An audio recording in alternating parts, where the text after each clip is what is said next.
Традиционно в этот день во всех субъектах России проходят встречи с семьями погибших сотрудников правопорядка.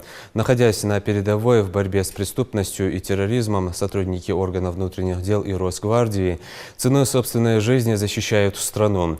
В республике не забывают об их подвигах и заботятся об их родных и близких, поддерживают материально, оказывают помощь с жильем, организацией учебы и отдыха для их детей. Сегодня одну из таких семей посетил министр по внешним связям, национальной политике и печати региона Муслим Яндиев.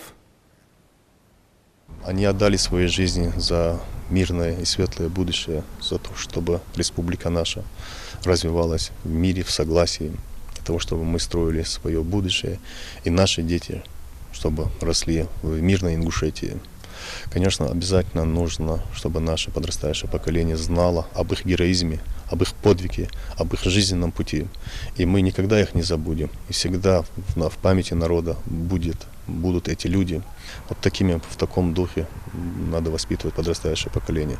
И никто не должен быть забыт. Никто не будет забыт, я уверен, не будет предан забвению. Эти ребята герои своего народа, герои нашей Родины. Далгеш дол царь, далгахетом был, далбильза метик диак лёлса, далгуазат омл дол царь. Царь билбя божманик, царь дабяха божманик, таханр мяршо, таханр паргату бахантоложи, ашкеген абейм, далгес молцовот долцан.